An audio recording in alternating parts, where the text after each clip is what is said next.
Thanks for having me. Um, yeah, thanks for reading the journal.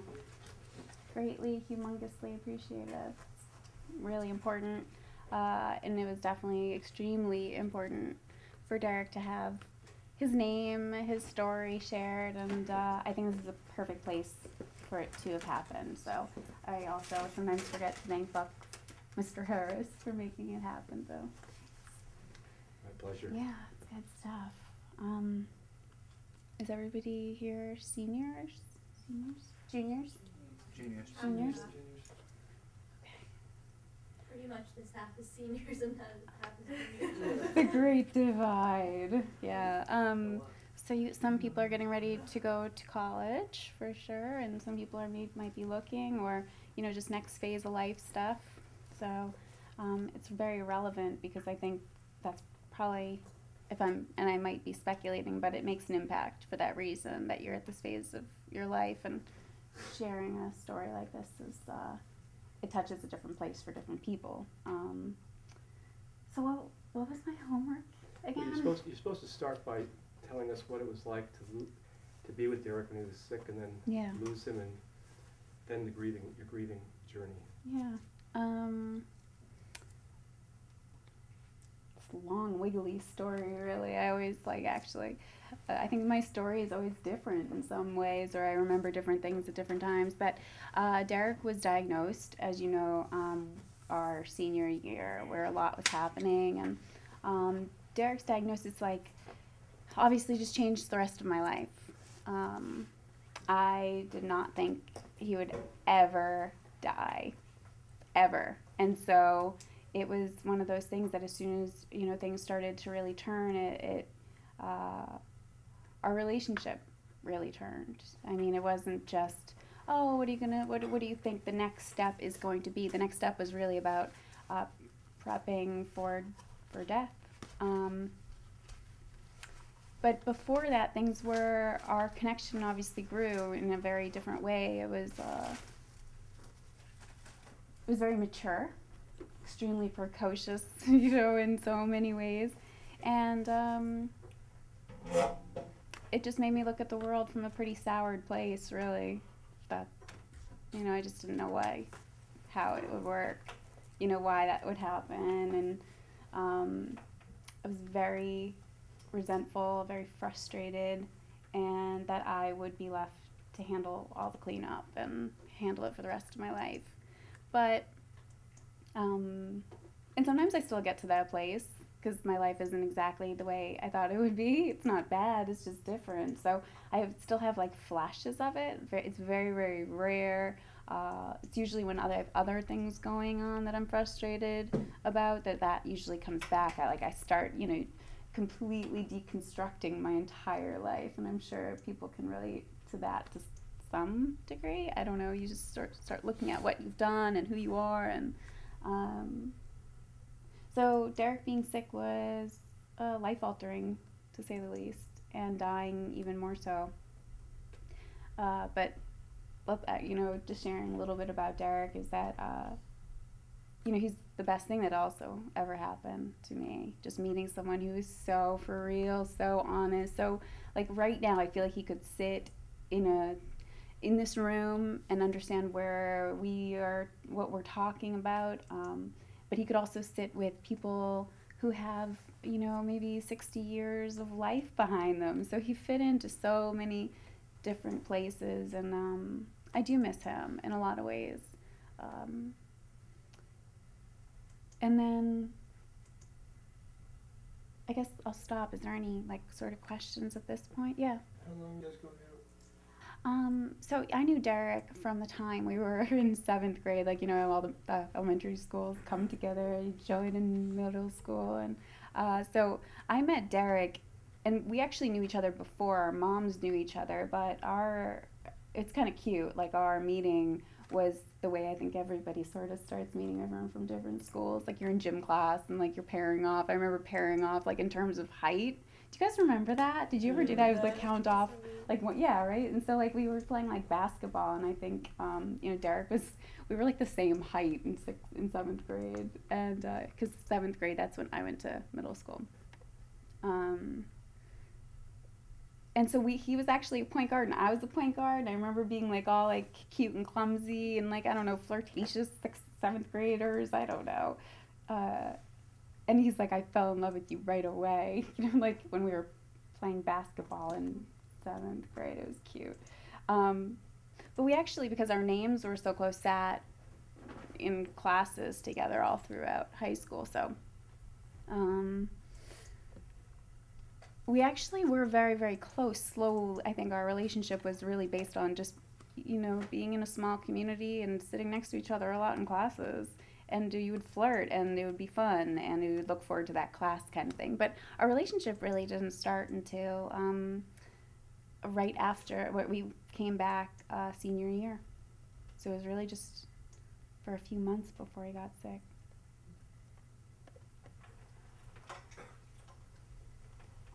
Because I think that's important to sort of talk about this phase of the journey. Is there anything you guys have been wondering when you've read the journal? Yeah. If you were only dating for a few months, I think the journal said you guys were like gonna break up or something because things weren't going well before. Yeah.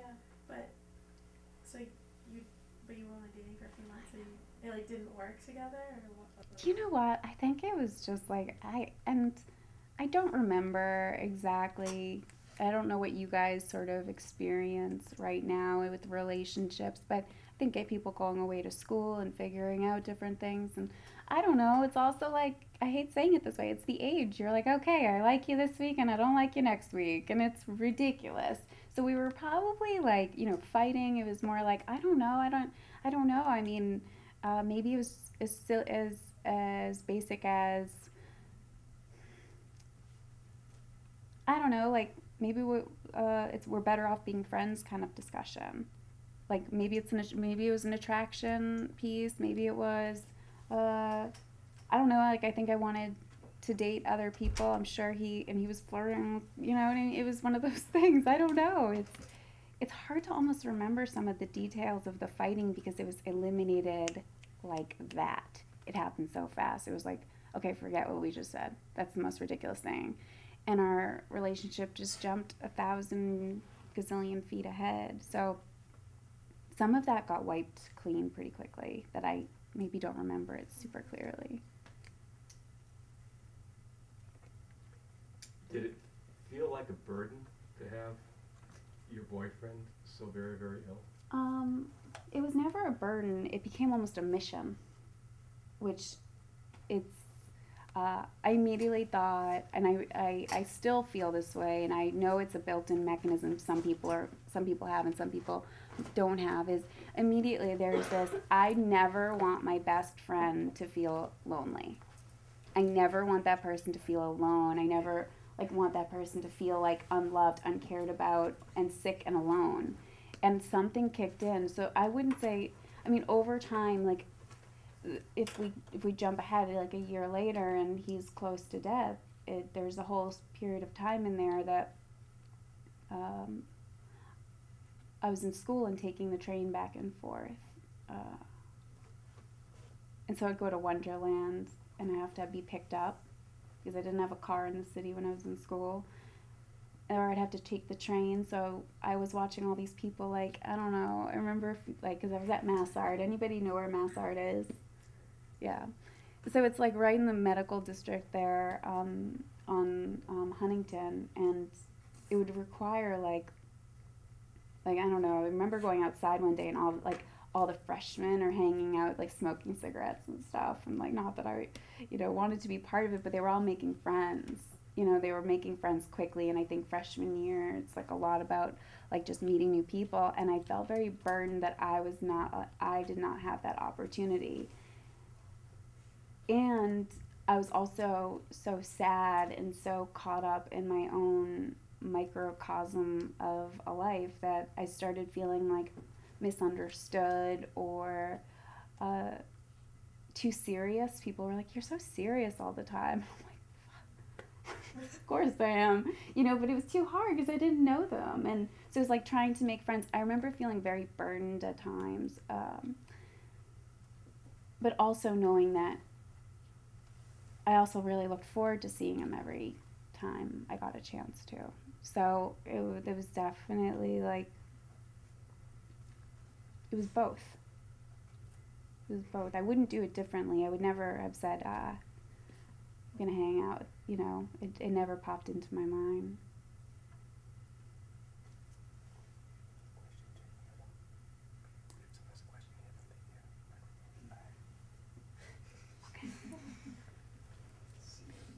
We'll edit later. It's fine. That part will be edited. Why did Derek keep the journal? So, I think that, you know, there's a funny piece to it that I think I like to think about, but a lot of it is that we were all going off to school, and Derek was too sick. And so, he was very intellectual anyway, and he was naturally gifted, and you guys probably have witnessed some of that just creative energy that he had, that in a way was his creative expression for the time.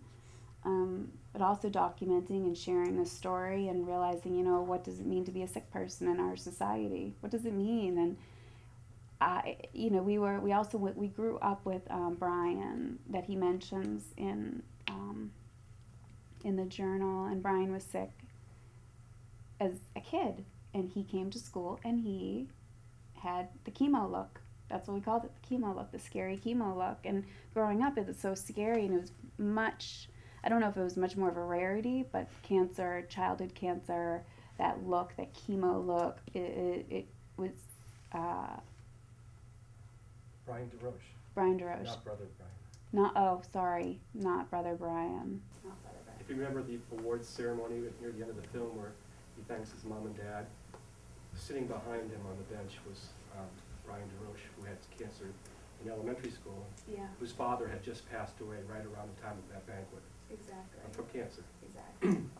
Well, and Brian's doing well, actually, so that's great. Yeah. But I remember Derek saying, you know, it's so scary being that kid. I'm that kid. I'm that person. I'm that chemo person. And I think that a lot of it was like, I want to tell people that it's not just about your hair. It's really not just about losing your hair and looking pasty white. It's so complex. It's, you know, the path is so messy and so emotionally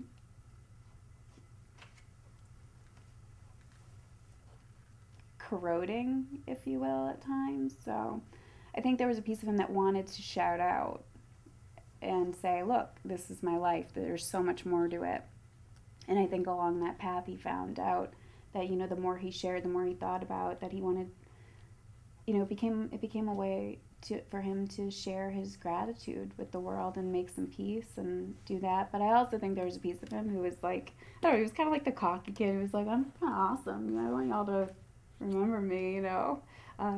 But I don't know if he thought he was going to live or die. I think it was something to, first of all, keep busy and document his days.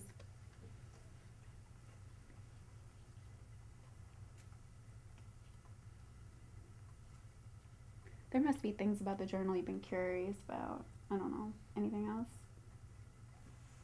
When you went to go see Derek in the hospital, like after surgery and other times, I know I'm like terrified of blood and like all that stuff, but seeing like him all scarred up and just like not looking the same, were you scared of that? Like, did you want to see him like that? You know, we were so I was deeply engrossed in the process at this point, and so it actually felt harder not to see him. And we had talked a lot about, you know, the surgery, so I sort of knew what was going to happen and what to expect, if that's... I will say I was completely shocked and blown away when I first saw him, that I left very frightened. I mean, it's super scary, right? It's just scary stuff, no matter how you want to look at it. Like, was I like myself? Probably not. I don't know. I mean, I can remember, yeah, I mean, post-surgery, there's a lot of inflammation. So that's the other piece of it, that, you know, it's bloody gutsy. It's bad stuff. It's really bad. And he had a lot of tubes at the point to block things off and to He had draining to drain the inflammation. And so I was prepped a little bit, but yeah, you never really are prepped enough. You can never, ever be prepped enough for that. Derek was very deformed afterwards. He was extremely deformed. I mean, he'd had like his head taken apart and put back together. So yeah, it's definitely, it's a moment in my life like I'll never forget, because I also felt pretty hopeless at that point too. I remember feeling that way. Oh, go ahead. All right. While he was in the hospital and you were visiting him, did anyone ever come to you and ask you why you were still coming every day or still with him? You know, it's a good question, and actually it's part of the reason I believe in being supportive to other people and building a community around discussing this, because I actually didn't have any support. Like, you know, you'd expect, like, there was a social worker involved in cases now. There's a lot of different things put into place, because there's a greater understanding of the impact that it can have. I think that there was not some understanding, but no one ever questioned me. I think, you know, in an ICU setting, they're way too busy. They're like, you are a visitor, we see you here, but no, it's a great question. Who even knows why they didn't, right? I'm like a little pipsqueak going into the hospital. I don't know, you know, I look at it now. We're like looking at you guys, you're adults, but you're still young, you're still going through so much. Like, wouldn't you want somebody to come to you and support you in a moment like that? But the healthcare world, it's very different, and I actually have a great perspective on what it has been like for my own illness. I don't know how much Buck has shared. Have you shared? Yeah. Okay, so I was diagnosed with a blood disorder. It's like a leukemia. And I had a bone marrow transplant 4 years ago. And then I was that chemo sick person, you know, so I've had a chance to sort of go through a little bit. I mean, our stories are very, very different, but just relating that back to the healthcare world, I mean, the support my family and I received made me feel very blessed and very, very grateful, and realize it's about sharing and loving each other and helping each other through really difficult things. And in the hospital setting, you know, I had a social worker assigned to my case who helped my parents find housing, because I was living in Minneapolis at the time, and my transplant was actually in Minneapolis. So we didn't know anybody. They didn't know anybody. And we were very, very fortunate to have a lot of support from the hospital itself. Have you ever felt that Derek is with you, or been in a situation where, like, you're scared or alone and you just feel like he's there, or through dreams or through just weird circumstances? I totally do. It's a great, great thing. I mean, has anyone in here lost anyone close to them? Yeah, or maybe not close to them, but there feels like something might be there. Something's there, and I don't think there's a word for it, actually. I don't think there's a word for it. We should come up with a word. But if there is something that you carry somebody so deeply in so many places, but it crosses over into reality sometimes. And I don't know which one's which. My relationship with that thing has changed very much so over the last decade and a little bit. For a long time, I felt like Derek was right there all the time. And actually, you know, that became a burden. Even more so, because it was very hard. When Derek was alive, I didn't feel that so much. I still remember feeling resentment at different times, but the burden came afterwards, where I felt like I can't make a decision without Derek's approval. I can't do anything without feeling like Derek is involved. And I don't know, it's very surreal at the time. Does that make sense? No, it does. It does, right? Okay. I'm not sure if I can say it all, but it kept me back from ever dating people, because I felt like he's watching, don't kiss him. You know what I mean? It was unbelievable. Like, I really felt that way. And then I looked to him when I was in scary situations for, like, you are to protect me. And I gave him that role. Like, I assigned him that job without him even knowing he had it. And then there were times that he definitely made, I feel like, a very physical presence at different times. So it crossed over into some of the supernatural. Did you have like a pact that you would continue to communicate if possible? No. I mean, I believe there was a piece in the journal that Derek said maybe I'm supposed to go so that Val can go on and live a life. And I actually believe he would want that. He didn't want. Okay, so that's not there are other pieces of that, but I think that for the most part, he and I didn't really have, like, I don't think we knew. I think we didn't talk about so much in the afterlife or aftermath. It was very present. Everything was very present. Just like teenagers are supposed to be. Exactly. Right. So by the pact then, there was no like arrangement that you would state if you possibly could connect when he was a ghost that you would. No, but I wish we did. What a good idea. Shoot. Fuck. Totally wish I had. Gosh, I don't know. What do you do with that? I don't know. No, we didn't. What a fabulous idea, though. No, there wasn't much of it. It was just, we told each other we loved each other endlessly while we were together. But a part of it's about, in Judaism, I think we were both raised that there really isn't an afterlife, that everything is about living here in the present. So do the best you can, and if you don't do it right, then, I don't know, you did your best. It's okay. So there was some acceptance piece about that, like, he's going to die and then it's over. But the supernatural feelings, again, it's too difficult to decide, like, if you just want to feel it or if it really did happen. But oh, go ahead, because I know where you're headed with this one. With one of my last things that I really talked to Derek. Oh, okay. What were you gonna say? You go. Oh, okay. So when I was diagnosed, I was actually in very good, healthy condition other than having a blood disorder. And I'd gone out for a jog. I didn't make it home from my jog, and then I was hospitalized. So I'd never seen a doctor. I was basically brought to the emergency room and diagnosed a week later. But in that meantime, realizing something was really, really wrong, I looked to Derek to protect me, right? And I'd said, this is kind of the time where you're supposed to, like, step it up, dude, step it up.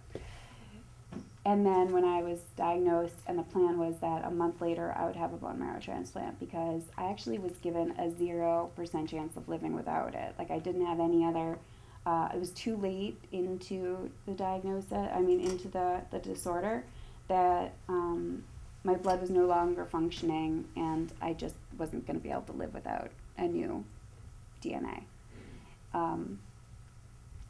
And so when I was at the very, very bottom of the barrel, very, very low in my transplant phase, I was hospitalized for a couple of months. And I actually remember, like, feeling like he dropped the ball, and this was his fault, and how in the world could you not protect me, right? How could you not do this? This is what I need. This is why you're here. This is what I keep you around for. And realizing that, like, he had nothing to do with this. It was this moment of, you've got to let him go. And I remember saying to myself, like, I said to him, I was like, what the fuck, Derek? Right?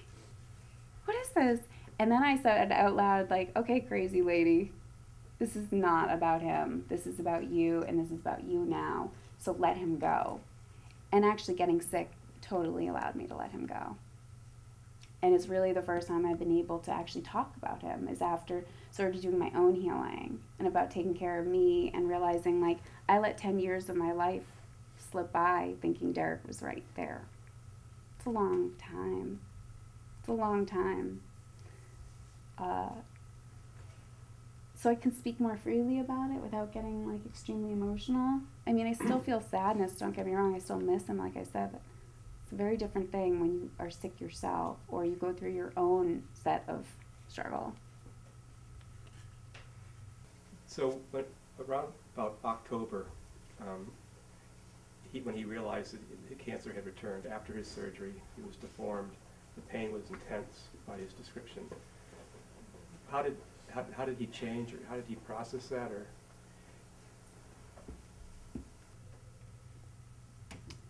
Pretty badly. Not with all the kindness and bravado that he shows in the journal, I presume. The journals. There were a couple. I mean, Derek was a very calm person. Derek was then put on morphine for the pain because he had tumors everywhere. A sarcoma is a soft tissue cancer, and that soft tissue, you have it in your entire body. And so I've met people with different sarcomas along my path afterwards that I learned just a few years ago that when one tumor is taken out, it usually means a tumor will reappear somewhere else. And that I didn't know way back yonder, you know, it was very different. So Derek was in a lot of pain, you know, he had tumors everywhere along his spine, and the morphine, he absolutely just could not handle the narcotics. They made his brain feel fuzzy, and he was pretty pissed off. And yet he wrote so eloquently. Yeah. And with so much love and I compassion. know. He kind of hid a lot of his own. I don't think it's hiding. I think it's like, I think what I know about myself at this point is that I'm allowed to feel all of those things. I'm allowed to feel, and I do feel like extreme gratefulness and happiness and joy, and it's very easy moments later to feel the opposite end of the spectrum. And I think we all feel in our day-to-day life you have to be like one way or the other. Like I'm a sweet person, or I'm like a bitch, I don't know. I'm allowed to be it all. And I am all of those things, and I think that as a sick person you realize I do my best, and Derek did his best to always be the best possible person he could, with moments of humanness, of being like straight up pissed off. Like I'm sure he said, even if he said not like why me, of course he thought those things, of course. So he did not handle it well because he was in pain partially, and the drugs, and he was super scared.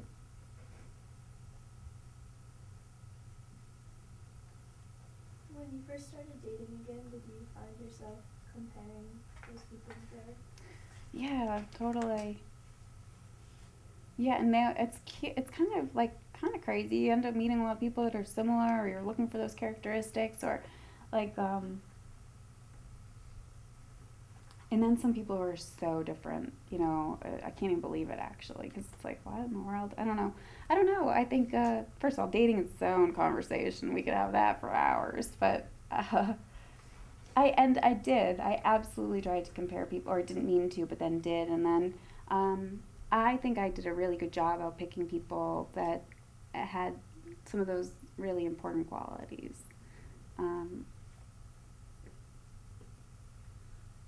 That were similar.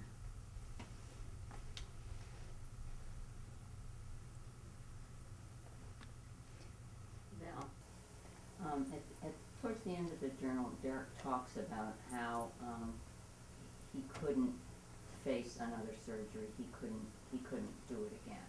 Yeah.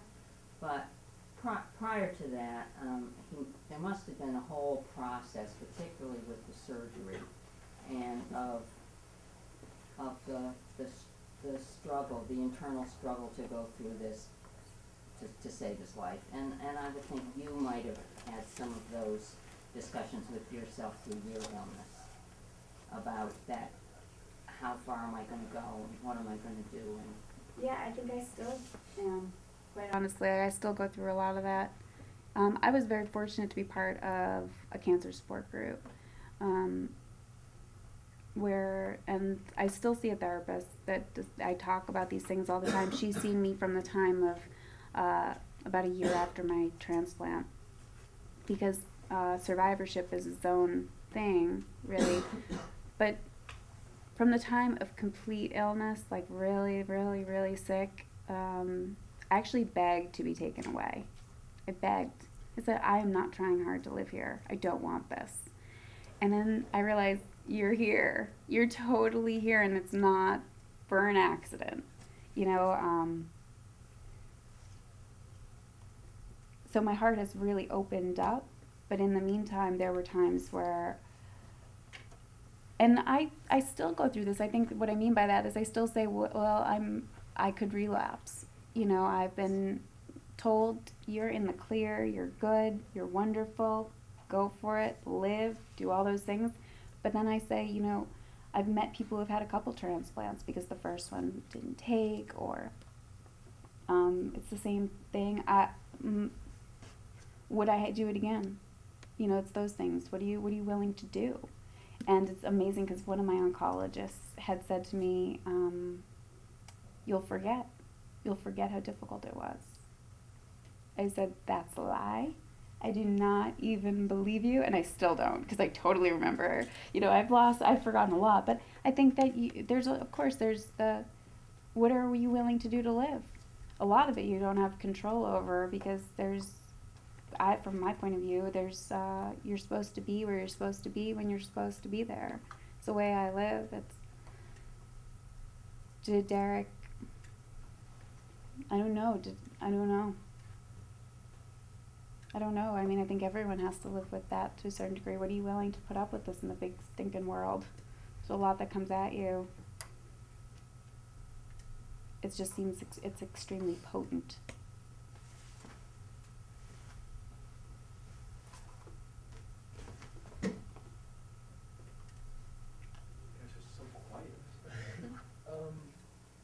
When Derek first found out, or you, when you first found out you had cancer, what was your first thought that was your first thought that you were gonna fight it, or did you ever feel like just giving up? I don't think if I got diagnosed, I would feel like I would just give up. I don't know, I feel like I couldn't fight that. Yeah. I mean, do you mind me asking why? Why do you feel like you couldn't do it? Or why you wouldn't want to? Or I don't know. I feel like it's such a long process, and it takes so much. Like, I remember reading it too. It took so much out of Derek, and it like the pain, the agony of everything around me, and the feelings towards my parents and how they would react to it. And I feel like I just wouldn't want to deal with it. You know what I mean? Like, I don't know. It's a weird thing to say, but yet at the same time, it's like, I mean, who would? You know what I mean?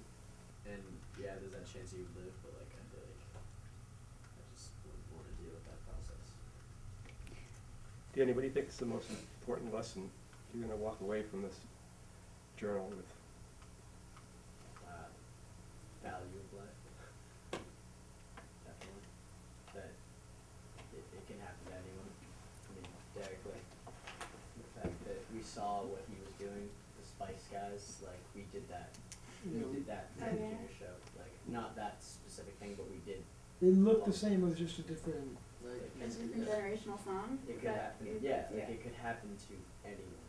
And, like, that kind of lesson is like it's eye-opening. So, I mean, can anyone think of a reason, or maybe it's just one reason why you would fight? Maybe it's just one. Maybe there's a handful. I mean, you don't have to say it out loud, but it's a good question. Like, what comes quickly? Why do it? Why do it?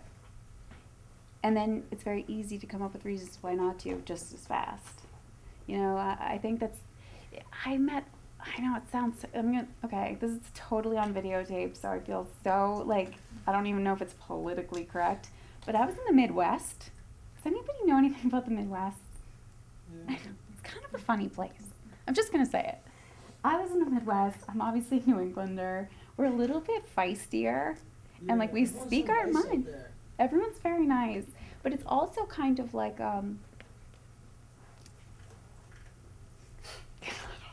don't even know where this is going, so maybe I should take that back. It's there's like a people just kind of didn't question as much. They would kind of go with the flow. So I met a lot of people. I mean, you know what? I won't go there because it's very confusing. I met a lot of people who were prepping for transplant simultaneously to me. It's like a transplant class you go to because they want to prep you for all the things and how to care afterwards and what the big picture looks like. And everyone I met didn't really seem to question the emotional piece of it. Does that make sense? They just questioned a lot of the physical part of it. And I was like, am I gonna lose my mind? Am I gonna go crazy? And like, am I gonna cry every day? And people were kind of shocked that you would ask those things, you know? So I was surrounded by people who were like, you know what, you just kind of do these things. Does that make any sense? I don't know. You know what? I don't know. It does? Okay, I don't know. You know, there are a lot of pieces to this. I'm not even sure sometimes if I'm clear, but I think that you bring up an amazing point, and you just spoke very eloquently about, you know, what comes to mind really quickly. And I'll be honest, there were a lot of days I just laid there and didn't care and just didn't want to fight. There was no reason. What was the incentive to fight? So I could be in pain all the time? But then I walk into a classroom like this and I see all your beautiful faces. You know what I mean? It's one of those things like, there's got to be a reason. There's just got to be a reason. Does giving up mean fighting as hard as you can every minute, or just accepting and taking it in and processing it and making some sense out of what you can, and then maybe not making sense of all of it either? That I think there were a lot of days I felt like an experiment. Was the pain just as bad as, or like, I remember in the journal reading how you would just talk about this pain and like what you felt like was your pain like that? Yeah. It's awful. A bone marrow transplant, I think, sounds really bad. Doesn't it sound bad? Does it sound bad? It was a gazillion and a half times worse than it sounds. And You haven't forgotten. no, I mean, it's beyond. And I am fortunate that I've also met, I had just had a friend in town, and he was one of the first residents that I met in hematology. Hematology is where they diagnosed me because it was blood related. Hematologists work with you with blood disorders. So he's become a friend, which is pretty awesome, you know, and he's watched my entire path, and he comes into town for this liver meeting every, like, Halloween weekend, so I really just saw him. It's kind of awesome. He, wait, I don't want to lose track of where I was going with it, but Pain, bone marrow transplant. yes. So, no, you know what, because I feel like sometimes I get too complicated, too deep into stories, but I do think that, you know, just talking to him about my process, and he's watched me all the way through. I met him and he said, Val, you're the only person out of 29 people that lived on your floor. And that's when I realized everyone had died. I was the only person in my class, if you will, that lived. That is not an accident. It's not an accident. I'm not going to be, you know, I have to believe that even if you don't fight as hard, there are certain reasons you're going to either live or you're not going to. It's just part of it. It's part of it. Some of it had to do with my age. I mean, I was 26 during the transplant, which is young. I mean, it might sound old to you guys, but it is really young, you know. That it was an awesome condition going in. I've always been a runner, and I don't know, I had great advocates. Some people don't have the same advocates I did, people who watched over me. And some of it's just circumstantial, like whether you got the right amount of antibiotics at the right time. But yes, it was extremely painful. That's the point. A lot of people just don't live through it. I was in liver failure, congestive heart failure at different times. I was on 40 different meds at one point. I would take up to 200 pills a day. And it's not, I mean, it is one of the hardest, a bone marrow transplant is the end of the world, and that's, I think, the point, that it's a very different process than somebody who goes in for chemo and radiation at different times. It's a whole different ballgame. It's not harder or less hard, it's just a whole different thing. This is hard to talk about, huh? Are you guys okay? Is it hard hearing? Okay. I think I'm okay too. Well, It's like with having cancer, is the physical aspect harder than the emotional? Are they both equal, or is the emotional worse? question. For me, the emotional was harder because I felt like in the time you can handle what is given to you, with nurses coming in and doctors coming in, I felt like I got it, I'm strong, I got that. I was in a room alone for 2 months. It's isolation, and that is, I think, and it's very personal, and I don't mind sharing it, but I actually realized no one came to see me. I didn't have any visitors. Isn't that sad? It's super duper sad, and I realized this isn't their fault. Your mom and dad didn't come Oh, well, my parents don't count. Okay, so my parents. My parents and my sister, my mom and sister both moved out to Minnesota. to be with you. To be with me. My dad was back and forth for work, and my brother, who was my donor, he and his wife had a new baby. So that was tricky. My brother was there for when he needed to be, but then he couldn't be. You had a relationship when you got sick that didn't last. That didn't last. Yeah. But it's amazing what ends up happening from those awful, awful, awful, awful, awful, awful days. And that emotional piece where I had an emotional breakdown, and it's the best thing that could have ever happened. It forced me to start over. Do you need to get that? I don't know what it is. Okay. I started over. I realized this isn't anyone else's fault. Is it their fault they didn't come to see me? No, it's because I haven't let anyone into my life. Fully let anyone into my life. And that's part of letting Derek go, is like, I don't know, my friendships right now are so strong and so beautiful, and it's a whole different way of life for me, and I feel like I let it happen. But I needed it. I'd closed everyone out of my life. Like I've lived all over the place. I've lived in New Orleans and in Aspen, and I know hundreds and hundreds of people from all different places, all different walks of life, economic, social, the whole thing. It's unbelievable how many people I've connected with but not really connected with. And so, I lived somewhat of a closed off life, and that's where the emotional piece came in for me. Like feeling like when you die, when you are sick, who do you want to be there? What do you want your life to look like? And that's the big piece for me, is like, I don't want to be alone. I don't want to die alone. And I kind of feel like that's why I lived. I don't know. That's how I've made sense of the craziness. How come you stayed out in Minneapolis, or how come you didn't come back to Boston right away? Right. So my mom, she heard, as soon as she heard I was sick, because I called her, I said, look, I've been hospitalized. They said something's wrong with my blood. They don't know what it is yet. It was a week before they diagnosed, as I said. And we all thought, okay, Dana-Farber, get her on a plane. Come to find out, the reason I ended up at the hospital I was at in Minneapolis is because my boyfriend at the time had a free parking pass because he had done some contracting work there.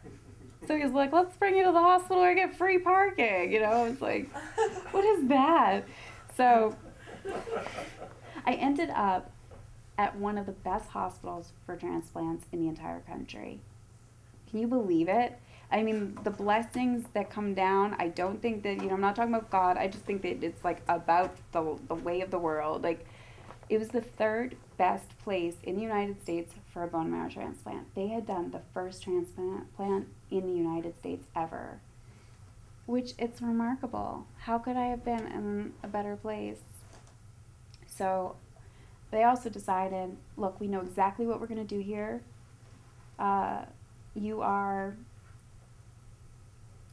You're too sick to be moved. I didn't have an immune system anymore, and I was too weak. I was getting transfusions, blood transfusions every day, because I just wasn't producing any blood. So I was actually too sick to be moved. I was in the best possible place, and quite honestly, we all did the mental gymnastics, like, how are we going to do all of this? And they seem to know what we're going to do, so we're going to do this. And it worked out really well. I mean, I actually feel like it was easier because my mom could get set up in an apartment across the street, and coming from Swampscott into Dana-Farber all the time, it's a pain in the butt, really. I don't know if your family's commute or you guys know that ride on 1A. It's treacherous. If Derek hadn't died, do you think you'd still be together? Yeah. It's hard to say. I think that we probably would. We probably would, partially because I think that would it always have been right? Who knows? I don't know. After you've been together through something like that, and there's complete devotion and love, and yeah, I bet it would have been right on track for that. So you were engaged, chose not to marry. How come? I mean, some of it, it wasn't really about that, I guess. I think it was like, we're partying here, but this is our best way to express it. I mean, some of it came down, I remember a little bit that it's like a legal thing too. It would have been tricky. And like, why would I want to be an 18-year-old widow? It's a little weird. Just saying. Like, it's a little hard, right? How do you explain that one? I think that just really wasn't what it was about. It was about just like loving each other, and like that's, I think, the most socially symbolic way to do it. Well, you and Derek were engaged? Well, but it was once he was diagnosed as terminally ill. So. Maybe I wasn't here. That's okay. I think that's, it's actually interesting you say that. It's not the most important piece, I think, of our story, I don't know. It's not really a story. It's I don't know. It really doesn't. I don't think it's completely necessary to even know that. But it is definitely a way that we decided to show the world how much we loved each other. Yeah, what was it like being there for Derek, like every single day? And then when you became sick, the guy you were sharing a relationship with kind of walked out. Dude, high five to you. God, what a shitty thing, huh? Oh, it's so hard. What do I say? So I met this guy in Aspen, and I'm a pastry chef, and right now I sell desserts, so I don't make pastries myself, but I used to take I used to live in Aspen and work at the top of Aspen Mountain, so I'd have to take a gondola or a snowmobile up to work every day and down. And one day I got stuck on the top of this mountain because there was an event going on and the gondola had shut down. And then it was going to start back up because one of the functions was going to start. So it means that, like, I don't know who skis. I didn't know how to ski till I was out there, but you guys know what a gondola is? It's like that amazing tram that brings you up and down a mountain. Well, it's not supposed to bring you down, but it brings you up a mountain and then you ski down. So I would take the gondola up, and then the event was happening, but they turned the gondola off, and I had been there for like 12 hours already. I was done. I was fried. And so they were like, you can wait till the gondola starts back up in like 3 hours. I was like, there's no chance I'm doing that. And this guy was like, hey, I drive the Snowcat, which brought deliveries up and down the mountain. And he was like, I'll take you down the mountain. We had the best conversation. I thought he was awesome, super fun. And I didn't know how to ski at this point. And he's like, you don't know how to ski? I'll teach you how to ski. Anyway, he becomes my boyfriend. It's like that fast, right? Like, you're suddenly my boyfriend. You teach me how to ski. It's great. We have an awesome time. And then I was very done with living in a resort community. He was too. Aspen's a resort community, which means like it starts up and it slows down for certain times. It's not like a day-to-day normal way of life. It's like kind of cuckoo. I don't know if anybody knows anything about just Aspen, but it's its own beast. So I was kind of done. He was kind of done. And he said, you would love Minneapolis. And I said, okay. I didn't know where to go. I mean, I came back to Boston for a little bit, lived in Maine. My parents have a house there, so I was in Maine. And I didn't feel good pretty much immediately. And I wasn't feeling well for a long time, but I thought I was a little depressed. But then when I was sick in Minneapolis, we actually had lived there for about maybe 3 or 4 months, and we decided to buy a house. And it was like the day before we signed papers that I was brought to the emergency room. So it was pretty committed in some ways, but we really didn't love each other or know each other. It was just sort of like we weren't a right fit. So I'm not surprised that it didn't work. The moment I was sick, I already knew what this was going to sort of look like. You know, I'm going to get really, really sick. It's going to be really, really hard, but I had no idea how hard. But I actually gave him the out. I said, this isn't going to work. This is just craziness. This isn't going to work. And he's like, no, I'm here. I'm here. And that wasn't, it's much more complicated than a romantic, I'm here for you. Things get very messy, and my life changed, his life changed, and it wasn't a good connection. We're actually friendly enough. He and his wife do live in Minneapolis or in Minnesota in a different area, and I don't know, we're friends on Facebook. It's so sad. It's just true. It's just true. He couldn't do it, and I didn't want him to, I think.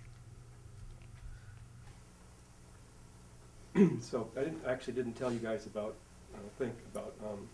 Valerie helping 2 years ago, helping to start the cancer support group at Swampscott High. Did I tell you about that?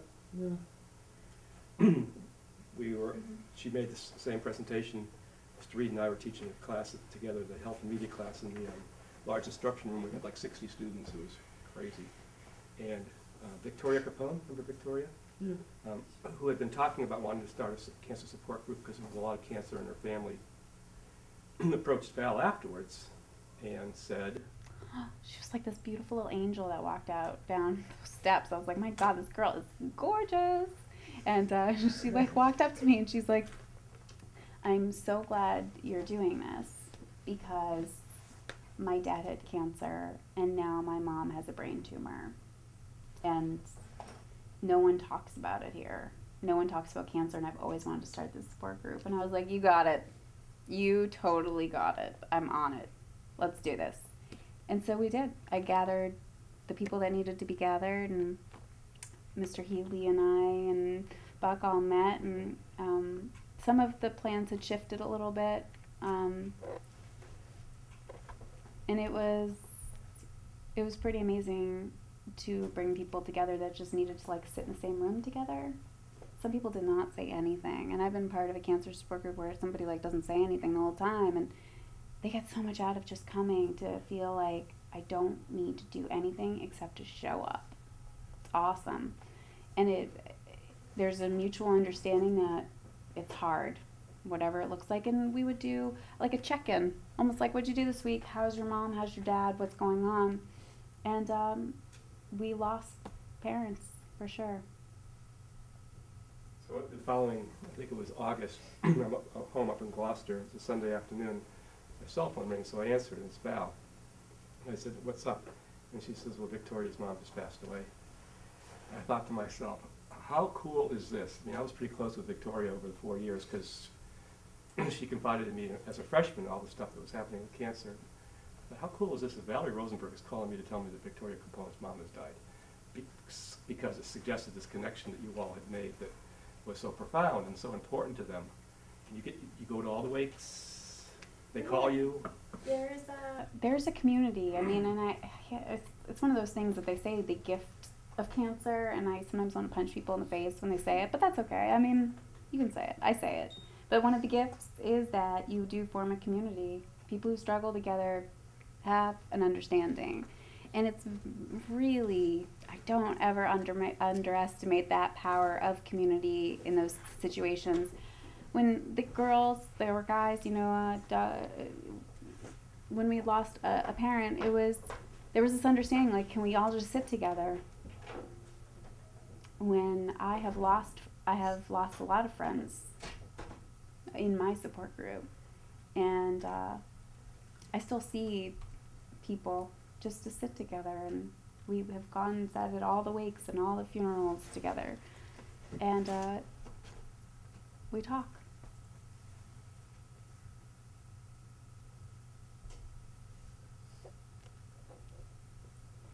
Do you would have ever, like, you would have been able to have the same experience if you didn't get sick yourself?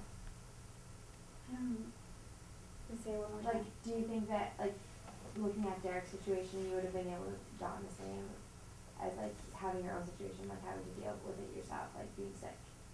Like if I hadn't had Derek? No, if you hadn't been sick yourself. Oh, but how would I? Like, I don't know, it's just like, like you talking about cancer and like how you dealt with it, but then like, how did you like kind of apply that to Derek, and how was it different? Sorry. No, it's hard. It's a hard question. I think it's always just I think it's the human brain to always go to a place of what if, how if, like what if I didn't, how about if I didn't know that person, what if I didn't do that? I don't really go there. I don't really know. I don't go there as much. What would I say? What do I mean?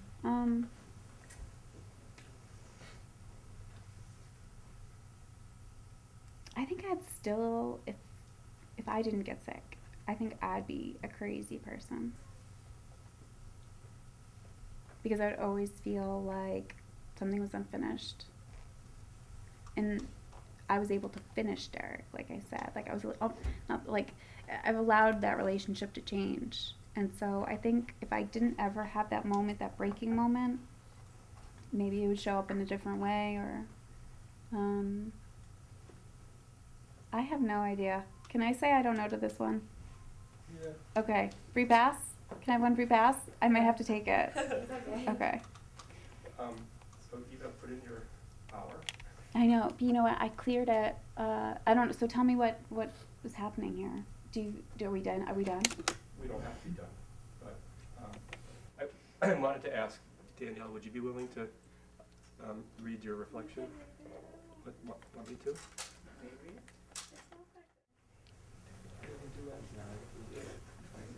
Go for it. All right. I am a visual person. I need to see and experience things to understand them.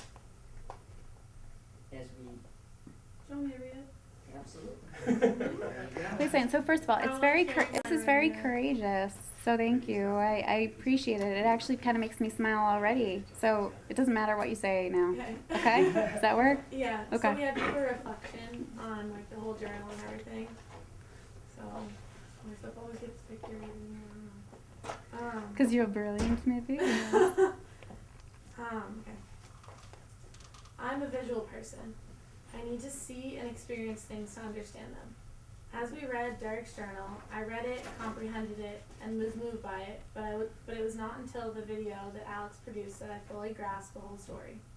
It was not until I saw Derek dancing on stage with his friends, coaching Powder Puff, and walking the halls of Swampscott High that I believed it.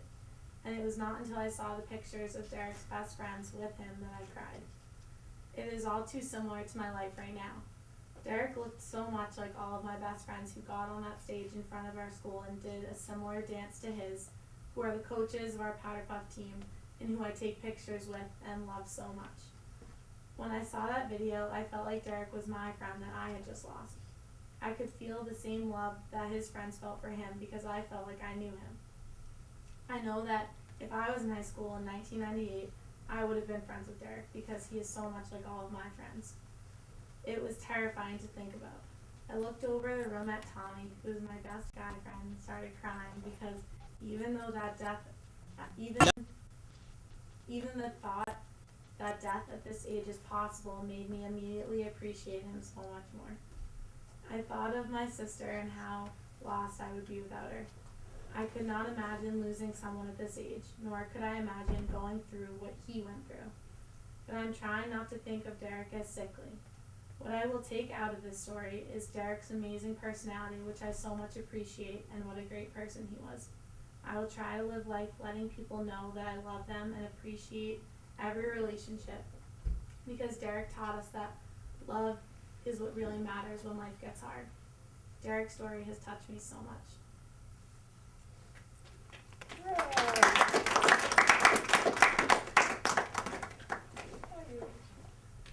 That was very nice of you. Thank you. I'm Tommy. Yeah, no, I know. I met you out there. No, it's true, right? I mean, why not just tell people you love them and care about them and show it and do it, and it's good stuff. Nicely done. It's important. That's like lesson. Mm-hmm. Big lesson. It's taken me years to make peace with the fact that there was a best friend that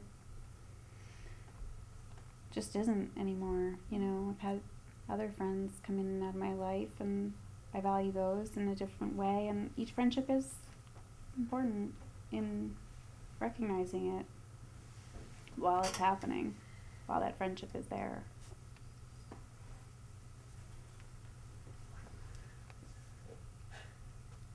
So there, I guess, I mean, We could be done.